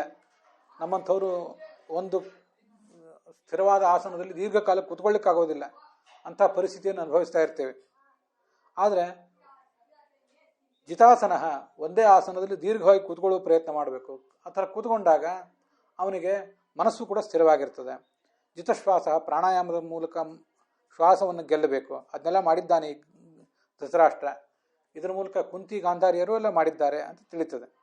ಪ್ರತ್ಯಾಹೃತ ಷಡೀಂದ್ರಿಯ, ಒಂದು ಮನಸ್ಸು, ಇನ್ನು 5 ಜ್ಞಾನೇಂದ್ರಿಯಗಳು, ಅವುಗಳೆಲ್ಲವನ್ನೂ ಕೂಡ ಒಳಗೆ ಎಳ್ಕೊಂಡಿದ್ದಾನೆ. ಹರಿಭಾವನೆಯ, ಭಗವಂತನನ್ನೇ ಒಳ ಹೊರಗೂ ಅವನು ಧ್ಯಾನಿಸ್ತಾ ಇರುವುದರಿಂದ ಹೊರಗೂ ಭಗವಂತ ಇದ್ದಾನೆ, ಒಳಗೂ ಭಗವಂತ ಇದ್ದಾನೆ ಅಂತ ಆತ ಯಾವತ್ತೂ ಕೂಡ ತಿಳಿದುಕೊಂಡಿರುವುದರಿಂದ ಅವನ ಸತ್ವ, ತಮಸ್ಸು, ರಜಸ್ಸು ಈ ಗುಣಗಳಿಂದ ಅವನಲ್ಲಿ ಏನು ಒಂದು ಮಲ ಹುಟ್ಟಬೇಕಾಗಿತ್ತು. ಆದರೆ ಆ ಎಲ್ಲ ಪ್ರಾಕೃತವಾದ ಗುಣಗಳನ್ನು ಈಗ ಅವನು ಗೆದ್ದಿದ್ದಾನೆ, ಹಾಗೆ ಧ್ಯಾನ ಮಾಡ್ತಿದ್ದಾನೆ ಅಂತ ಅದರ ತಾತ್ಪರ್ಯ ಹೇಳ್ತಾರೆ. ಇಲ್ಲಿ ಒಂದು ಸಂಗತಿಯನ್ನು ನಾವು ಗಮನಿಸಬೇಕು. ಸ್ರೋತೋಭಿ ಸಪ್ತಭಿರ್ಯತ್ರ ಸ್ವರ್ಧ್ವನಿ ಸಪ್ತಧಾ ಅಭ್ಯಗಾತ್ ಅಂತಿದೆಯಲ್ಲ, ಅಭ್ಯಘಾತ್ ಮತ್ತು ಕೆಲವು ಕಡೆ ವ್ಯಧಾತ್ ಅಂತ ಪಾಠ ಇದೆ.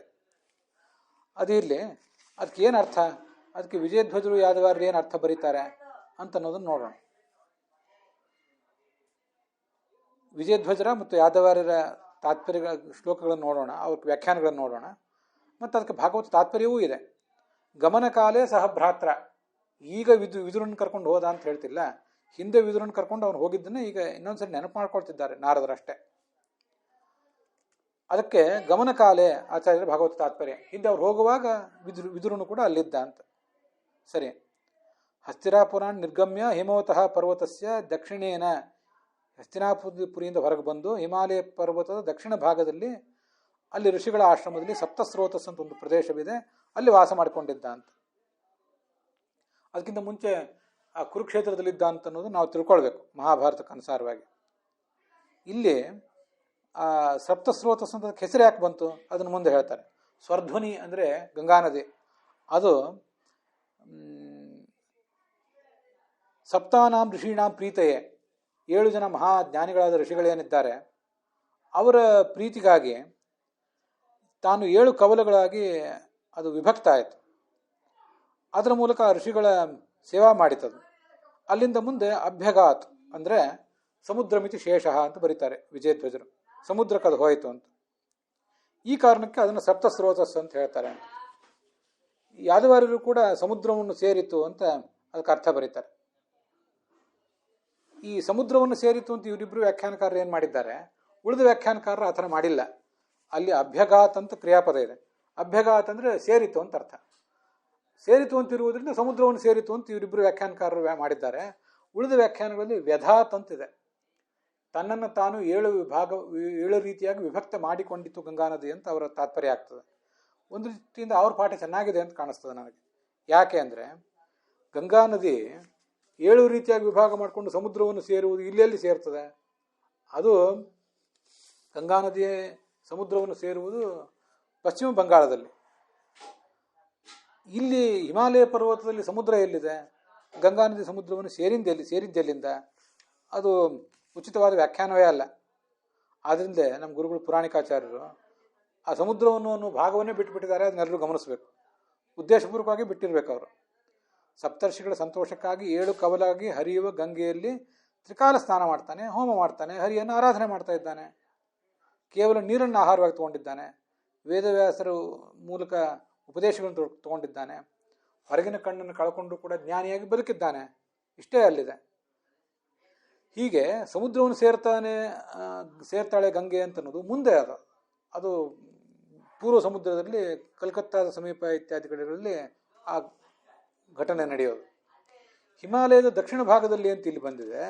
ಆ ಹಿಮಾಲಯದ ದಕ್ಷಿಣ ಭಾಗದಲ್ಲಿ ಅನ್ನುವುದನ್ನೇ ಮಹಾಭಾರತ ಇತ್ಯಾದಿಗಳು ಕೂಡ ವರ್ಣನೆ ಮಾಡಿವೆ. ಮೊದಲು ಕುರುಕ್ಷೇತ್ರಕ್ಕೆ ಹೋಗಿ ಆಮೇಲೆ ಗಂಗಾನ ಹರಿದ್ವಾರಕ್ಕೆ ಹೋದ ಅಂತ. ಹಿಮಾಲಯ ಪರ್ವತ ಆ ಕಡೆ ಉತ್ತರದಲ್ಲಿ ಚೈನಾದವರೆಗೆ ಹಬ್ಬಿದೆ, ಮಧ್ಯಭಾಗದಲ್ಲಿ ಟಿಬೆಟ್ ಇತ್ಯಾದಿಗಳಿವೆ, ಮತ್ತು ದಕ್ಷಿಣ ಭಾಗದಲ್ಲಿ ನಮ್ಮ ಭಾರತದ ಪರಿಸರ ಇದೆ. ಹೀಗೆ ಹಿಮಾಲಯದ ದಕ್ಷಿಣ ಭಾಗ ಅಂದರೆ ಈ ಹರಿದ್ವಾರ, ಋಷಿಕೇಶ ಇವೆಲ್ಲ ಪರಿಸರಗಳು. ಅಲ್ಲೇ ಹಿಮಾಲಯ ಪ್ರಾರಂಭ ಕಾಣೋದು. ಅಲ್ಲಿ ಅವನಿದ್ದ. ಸ್ವಲ್ಪ ಅಲ್ಲಿ ಯಾವುದಾದ್ರು ಒಳಗಿನ ಕಾಡುಗಳಿಗೆ ಆತ ಹೋಗಿದ್ದಿರ್ಬೋದು, ವೇದವ್ಯಾಸರ ಸೇವಾ ಅಲ್ಲಿ ಮಾಡ್ಕೊಂಡಿದ್ದಿರ್ಬೋದು ಅವನು. ಅಲ್ಲಿ ಎಲ್ಲಿದೆ ಸಮುದ್ರ? ಸಮುದ್ರವೇ ಅಲ್ಲಿಲ್ಲ. ಆದ್ದರಿಂದ ಸಮುದ್ರವನ್ನು ಅದು ಸೇರಿತು. ಅಭ್ಯಘಾತ್ ಅಂದರೆ ಅಘಾತ್, ಸೇರಿತು ಅಂತ ಅರ್ಥ ಆಗ್ತದೆ. ಸೇರಿತು ಅಂದರೆ ಸಮುದ್ರವನ್ನು ಸೇರಿತು ಅಂತ ಇವರು ಅರ್ಥ ಮಾಡಿಕೊಂಡ್ರು. ಆದರೆ ವಸ್ತುತಃ ಅದು ಸಮುದ್ರವನ್ನು ಸೇರಲಿಲ್ಲ. ಅಭ್ಯಘಾತ್ ಅಂದರೆ ಋಷಿಗಳನ್ನು ಸಮೀಪಿಸಿತು. ಅಭ್ಯಘಾತ್ ಅಂದರೆ ಸಮೀಪಿಸಿತು ಅಂತ ಅರ್ಥ. ಯಾರನ್ನು ಸಮೀಪಿಸಿತು? ಅವರ ಸೇವೆಗಾಗಿ ಋಷಿಗಳನ್ನು ಸಮೀಪಿಸಿತು. ಇಷ್ಟೇ ಅದಕ್ಕೆ ಅರ್ಥ. ಸಮುದ್ರವನ್ನು ಅರ್ಥ ವಿಜಯಧ್ವಜರು ಹೇಳಿದರು, ಯಾದವಾರರು ಹೇಳಿದರು. ಯಾಕಂದ್ರೆ ನನ್ನ ಮನಸ್ಸಿಗೆ ಅದು ಒಪ್ಪುವುದಿಲ್ಲ. ಉಳಿದ ವ್ಯಾಖ್ಯಾನಕಾರರು ಹೇಳಲಿಲ್ಲ, ಮತ್ತು ನಮ್ಮ ಗುರುಗಳು ಪುರಾಣಿಕಾಚಾರ್ಯರು ಕೂಡ ಅದನ್ನು ಅನುವಾದ ಮಾಡಿಲ್ಲ ಅಂತನ್ನುವುದನ್ನು ನಾವು ಗಮನಿಸಬೇಕು. ಅದಕ್ಕಾಗಿ ಅದನ್ನು ಬಿಟ್ಟು ಬಿಡುವುದು ಒಳ್ಳೆಯದು. ಪುರಾಣಿಕಾಚಾರ್ಯರು ನಮ್ಮ ಗುರುಗಳು ಅದನ್ನು ಬಿಟ್ಟಿದ್ದಾರೆ.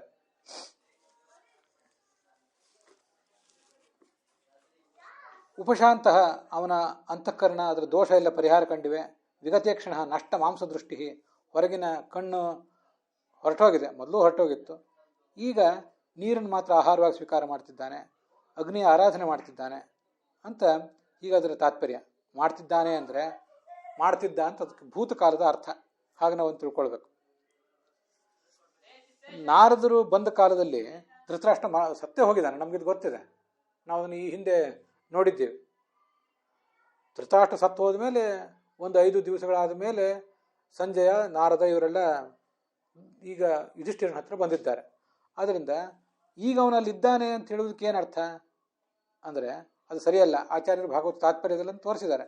ಆಸ್ತೆ ಇತ್ಯಾದಿ ಅತೀತಾರ್ಥೆ. ಆಸ್ತೆ ಅಂತ ಹೇಳುವುದೇನಿದೆ, ಹಿಂದೆ ನಡೆದಿತ್ತು. ವರ್ತಮಾನ ಕಾಲವನ್ನು ಸೂಚಿಸುವ ಲಟ್ಲಕಾರ ಅಲ್ಲಿ ಇರಬಹುದು, ಆದರೆ ಅದಕ್ಕೆ ಇದ್ದ ಅಂತ ಅರ್ಥ. ಸಯೇಷ ತರ್ಹಿ ಅಧ್ಯಾಸ್ತೆ ಆಸನಂ ಪಾರ್ಥಿವೋಚಿತಂ ಅಂತ ಹೀಗಾದರ ಒಂದು ವಾಕ್ಯ ಪ್ರಯೋಗ ಇಲ್ಲೇ ಭಾಗವತದಲ್ಲೆಲ್ಲೋ ಕಾಣಿಸ್ತದೆ. ಅದು ಎಲ್ಲಿ ಅಂತ ನನಗೆ ಹುಡುಕ್ಲಿಕ್ಕಾಗಲಿಲ್ಲ. ಮತ್ತೊಂದು ಸರಿ ಎಲ್ಲಿಯಾದರೂ ಅದನ್ನು ಹುಡುಕುವ ಪ್ರಯತ್ನ ಮಾಡ್ತೇನೆ. ಇವತ್ತು ಆ ರಾಜನಿಗೆ ಯೋಗ್ಯವಾದ ಸಿಂಹಾಸನದಲ್ಲಿ ಅವನು ಕೂತಿದ್ದಾನೆ ಅಂತ ಯಾವನೋ ಒಬ್ಬ ರಾಜನ ಕುರಿತು ವರ್ಣನೆ ಅದು. ಇದು ನಾವಿದನ್ನು ಹೇಗೆ ಅರ್ಥ ಮಾಡ್ಕೊಳ್ಬೇಕು ಅಂದರೆ, ಈ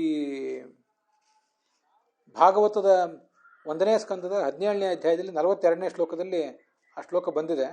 ನನಗದು ಅವಾಗ ಹೇಳಿದ ನೆನಪಾಗಲಿಲ್ಲ, ಈಗ ಹೇಳ್ತಾ ಇದ್ದೀನಿ. ಪರೀಕ್ಷಿತ್ ರಾಜ ಈಗ ಸಿಂಹಾಸನದಲ್ಲಿ ಕೂತಿದ್ದಾರೆ ಅಂತ ಅದು ಬರ್ತದೆ. ಮುಂದೆ 17ನೇ ಅಧ್ಯಾಯದಲ್ಲಿ ಅದು ಬರ್ತದೆ. ಅದು ಅಲ್ಲಿ ಹೇಳುವುದೇನಿದೆ, ಅದು ಭೂತಕಾಲದ ವಿವಕ್ಷೆಯಿಂದ ಹಿಂದೆ ನಡೆದ ಘಟನೆಯ ದೃಷ್ಟಿಕೋನದಲ್ಲಿ ಇಟ್ಕೊಂಡು ಅದನ್ನು ಹೇಳೋದು. ನಮ್ಮಲ್ಲಿ ಯಾರಾದರೂ ಹಿರಿಯರು ಕೂತು ಚಿಕ್ಕ ಮಕ್ಕಳಿಗೆ ಏನಾದರೂ ಒಂದು ಕಥೆ ಹೇಳ್ತಿದ್ರೆ, ಹಿಂದೆ ಕೌರವ ಪಾಂಡವರ ಭೀಮಸೇನ ಕಥೆಗಳನ್ನೆಲ್ಲ ಹೇಳ್ತಾ ಇದ್ರೆ ಅವ್ರು ಹೇಗೆ ಕಥೆ ಹೇಳ್ತಿರ್ತಾರೆ. ಆಮೇಲೆ ಪಾಂಡವರು ಜೂಜಾಟದಲ್ಲಿ ಸೋಲ್ತಾರೆ, ಕಾಡಿಗೆ ಹೋಗ್ತಾರೆ, ಅಲ್ಲಿ ಕೃಷ್ಣ ಬರ್ತಾನೆ, ಕೃಷ್ಣ ಅವ್ರಿಗೆ ಸಮಾಧಾನ ಹೇಳ್ತಾನೆ ಅಂತ ಹೀಗೆಲ್ಲ ಕಥೆಗಳನ್ನ ಹೇಳ್ತಾ ಹೋಗ್ತಾರೆ. ಮುಂದೆ ಪಾಂಡವರು ಕೌರವರ ಮೇಲೆ ಯುದ್ಧ ಸಾರ್ತಾರೆ, ಪಾಂಡವರು ಗೆಲ್ತಾರೆ, ಸುಖವಾಗಿರ್ತಾರೆ ಅಂತ ಹೀಗೆಲ್ಲ ಕಥೆ ಹೇಳ್ತಿರ್ತಾರೆ. ನಾಟಕದ ಕಥೆಗಳನ್ನು, ಪುರಾಣದ ಕಥೆಗಳನ್ನು, ಯಾವುದೋ ಮನೋರಂಜನಾ ಮಾಧ್ಯಮದ ಮೇಲೆ, ರಜತ ಪರದೆಯ ಮೇಲೆ ಕಾಣುವ ಕಥೆಗಳನ್ನೆಲ್ಲ ಹೀಗೆ ಹೇಳ್ತಾ ಇರ್ತಾರೆ. ಅದನ್ನೆಲ್ಲ ವರ್ತಮಾನ ಕಾಲದಲ್ಲಿ ಹೇಳ್ತಿರ್ತಾರೆ. ಅದೊಂದು ಹೇಳುವ ಶೈಲಿ ಅಷ್ಟೇ. ಎಲ್ಲ ನಡೆದು ಹೋಗಿದೆ ಅಂತ ಕೇಳುವವರಿಗೂ ಗೊತ್ತಿದೆ, ಹೇಳುವವರಿಗೂ ಗೊತ್ತಿದೆ. ಹೇಳುವ ದೃಷ್ಟಿಯಿಂದ ಹೀಗದರ ತಾತ್ಪರ್ಯ ಹೀಗಿರ್ತದೆ. ಧರ್ಮರಾಜ ಮಹಾಪ್ರಸ್ಥಾನಕ್ಕೆ ಹೋಗುವ ಮುನ್ನ ಈ ಪರೀಕ್ಷಿತನನ್ನು ಸಿಂಹಾಸನದಲ್ಲಿ ಕೂಡಿಸಿದ್ದ ಅಂತ ಅದರ ತಾತ್ಪರ್ಯ. ಅವನು ಪರೀಕ್ಷಿತ ಅದನ್ನು ಮಾಡಿದ್ದ, ತನ್ನ ಧರ್ಮದ ಪ್ರಕಾರ ಅದನ್ನು ರಾಜ್ಯವನ್ನು ಆಳಿದ್ದ. ಅದು ಹಿಂದಿನ ಕಾಲದ ಯಾವುದೋ ಒಂದು ಘಟನೆಯನ್ನು 17ನೇ ಅಧ್ಯಾಯದಲ್ಲಿ ಹೇಳ್ತಾರೆ. ಸಯೇಷ ಏತರ್ಹಿ ಅಧ್ಯಾಸ್ತೆ ಆಸನಂ ಪಾರ್ಥಿವೋಚಿತಂ. ಪಾಂಡವರು ಹೋದ ಮೇಲೆ ಆ ಪಾಂಡವರ ಸಿಂಹಾಸನದ ಮೇಲೆ ಕೂತವನು ಈ ಪರೀಕ್ಷಿತ ಕೂಡಿಸಿದ ಧರ್ಮರಾಜ ಅವನನ್ನು. ಅದರಂತೆ ಈ ಪರೀಕ್ಷಿತ ಎಲ್ಲ ಕಾರ್ಯಗಳನ್ನು ಕೂಡ ಮಾಡಿದ ಅಂತ ಅದರ ತಾತ್ಪರ್ಯ. ಹಾಗೆ ಹೇಗೋ ಹಾಗೆ ಇಲ್ಲಿಯೂ ಕೂಡ ನಾವು ಅದನ್ನು ಭೂತಕಾಲದ ಘಟನೆ ಆದರೆ ಅದನ್ನು ಹೇಳುವ ಶೈಲಿಯಲ್ಲಿ ವರ್ತಮಾನ ಕಾಲದಲ್ಲಿ ಹೇಳ್ತಿದ್ದಾರೆ. ಆಸ್ತೆ ಇತ್ಯಾದಿ ಅತೀತಾರ್ಥೆ ಅಂತ ಆಚಾರ್ಯರ ಭಾಗವತ ತಾತ್ಪರ್ಯ ಇದೆ. ಅದನ್ನು ಇವತ್ತು ನೋಡಿದ್ದೀವಿ. ಇದ್ರ ಬಗ್ಗೆ ಇನ್ನೂ ಕೆಲವು ವಿಷಯಗಳನ್ನು ಮಹಾವ್ಯಾಕರಣದ ದೃಷ್ಟಿಕೋನ ಇಟ್ಕೊಂಡು ಆಚಾರ್ಯ ಹೇಳುವವರಿದ್ದಾರೆ. ಅವೆಲ್ಲ ವಿಷಯಗಳನ್ನು ನಾವು ನಾಳೆ ದಿವಸ ಶ್ರವಣ ಮಾಡೋಣ. ಬ್ರಹ್ಮಪುರಾಣದ ಮಾತೊಂದನ್ನು ಕೂಡ ಹೇಳುವವರಿದ್ದಾರೆ. ಹೇಗೆ ಯಾಕೆ ಈ ಶಾಸ್ತ್ರಗಳಲ್ಲಿ ಈ ರೀತಿಯಾಗಿ ವ್ಯತ್ಯಾಸ ಮಾಡಿ ಹೇಳ್ತಿರ್ತಾರೆ, ವ್ಯತ್ಯಾಸ ಹೇಳಲಿಕ್ಕೆ ಕಾರಣ ಏನು ಅನ್ನೋದನ್ನೆಲ್ಲ ನಾವು ಮುಂದಿನ ಭಾಗದಲ್ಲಿ ನೋಡೋಣ. ಇಲ್ಲಿಗೆ ಇವತ್ತಿನ ಈ ಭಾಗ ಸಮಾಪ್ತವಾಗಿದೆ. ಹುಸಿಯ ನಾಡಿ ಹೊಟ್ಟೆ ಹೊರೆವ ವಿಷಯದಲ್ಲಿ ರಸಿಕನೆಂದು ಹುಸಿಗೆ ಹಾಕಿದಿರೋ ಇನ್ನ ಹೃಷಿಕೇಶನೇ, ಈಶನಿನ್ನ ಚರಣ ಭಜನೆ ಆಸೆಯಿಂದ ಮಾಡುವೆ, ದೋಷ ರಾಶಿ ನಾಶ ಮಾಡು ಶ್ರೀಶಕೇಶವ. ಶ್ರೀಕೃಷ್ಣಾರ್ಪಣಮಸ್ತು.